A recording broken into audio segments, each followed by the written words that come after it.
All right, if you're worried about your portfolio, right, we had a lot of Fed segments. Now we're going to talk taxes and tariff. It's all of a piece. Joining us, Steve Moore, host of More Money, WABC Radio. Art Laffer, former Reagan economist. Both managed to write the Trump economic miracle without me. I don't know how they did it. And we're back with E.J. Antoni from the Unleashed Prosperity Hotline. So I read your article today, Why Soak the Rich Tax Hike is a Disaster. Steve Moore, Trump will never sign on to a tax hike. He's not going to do it. He is not going to do it. And you know what? Here's a reason, a couple of reasons. Newt Gingrich was so brilliant last night. One is 44 Republican senators signed Grover Norquist's tax protection pledge, and 180 Republican House members, I think slightly more. So if the White House ever pushed a tax hike, they'd all vote against reconciliation and would destroy that whole story. The other thing that I think is important is, and this is what Newt also said, that Trump is much more a Reagan Republican than he is a Papa Bush Republican, okay?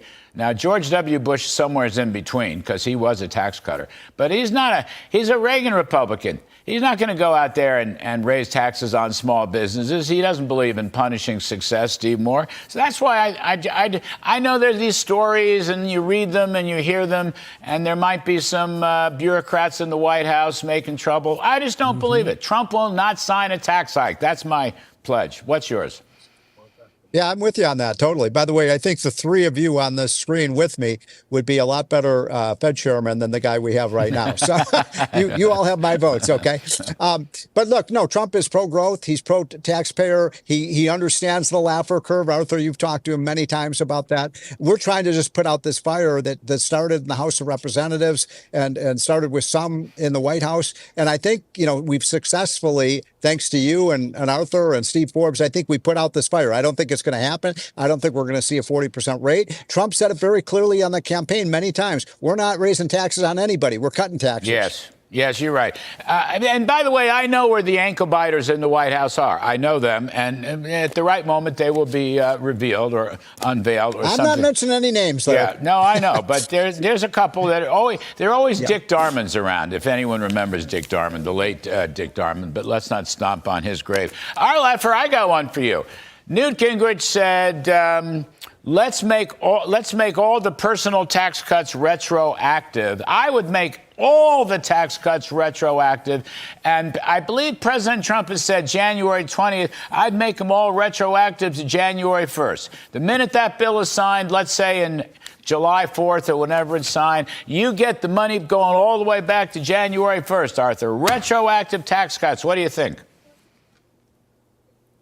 Well, if they're needed, yes, of course you make it retroactive and make it one continuous process. The thing that bothered me, Larry, really bothered me was that Ben Stein piece, on Ferris Bueller's Day Off. Yes. They stopped it right at the Smoot-Hawley. The next 5 seconds is me and the Laffer curve, and they don't do that. They cut me out of that. I'm going to sue them. I'm going to sue them for that. We have a picture. We have a picture of the Laffer. And by the way, there it is, Arthur. You're on the full screen. Rejoice. There you go. I love it. That's Steve Forbes' chef. This is the best press coverage you've had in 40 years. There's the Laffer curves. I think it's got your little picture on it or whatever. It is amazing. Well, why wouldn't you make it retroactive to January 1st? Put more money in people's pockets as soon as you can. I thought the tax cuts actually didn't go away until January 1st, 2026. And if they didn't, it's just withholding that you'd be changing. Yeah, well, I don't know that, but I think that would be just fine. Anything that needs to be done should be retroactive if it's needed. That I would go along with all the way. And I was really pleased, by the way, with Kevin Warsh's name coming up all the time. I've been a huge advocate of him as chairman of the Fed. He's just great, and I thought he'd be terrific.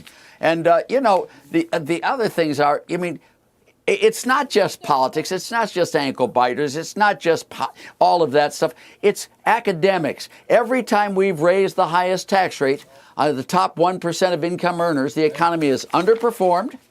Tax revenues have dropped, and the poor have been really harshly damaged by this. I mean, those are the facts, Larry. And whether you're politics or this, that, or the other, you can't ignore facts. And the facts there are just very clear. No one should want to raise the highest marginal income tax rate, period.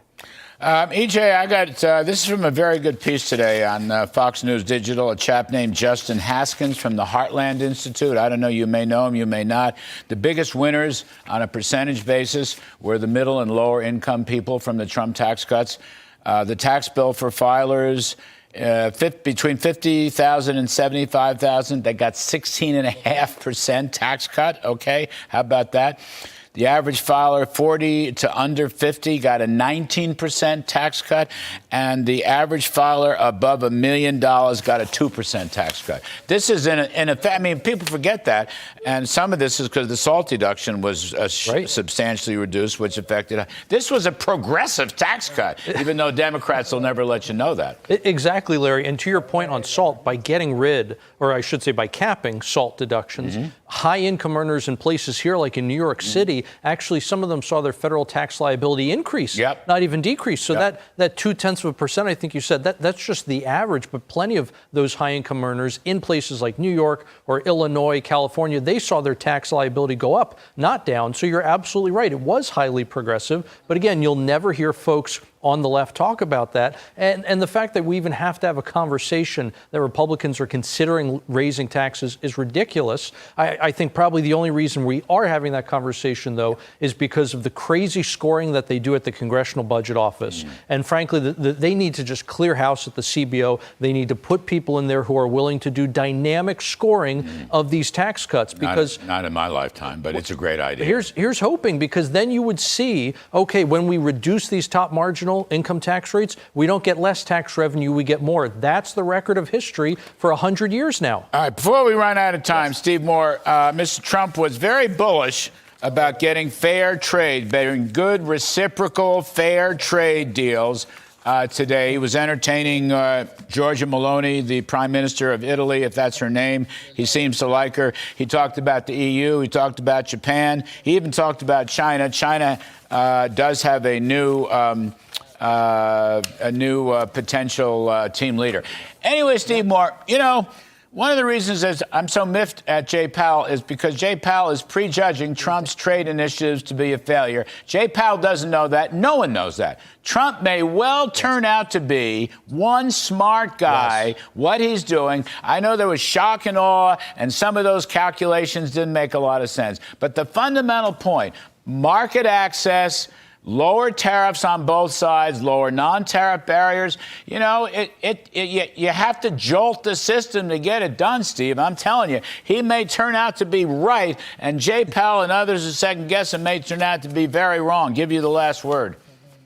Yeah, I'm betting on Trump, not Jerome Powell on this one. Right. By the way, I don't know if you heard the rumor that Ireland is saying they'll go to zero on tariffs if we'll just take Rosie O'Donnell back. No, We're not going to do that. No we don't deal want on her. that one. That's a joke, obviously. But no, look, that's what irritated me most about what Jerome Powell did. He didn't talk about all of the things that Trump is doing that are anti-inflationary, like the tax cut, like the pro-energy policy, like the deregulation, like DOGE. Those are going to reduce prices. And he didn't even mention those. Actually, that's a great point. Terrific point. All right, gents, I think that's all we got. Steve Moore, Art Laffer, EJ, and Tony. EJ, I know you're exhausted, but thank you for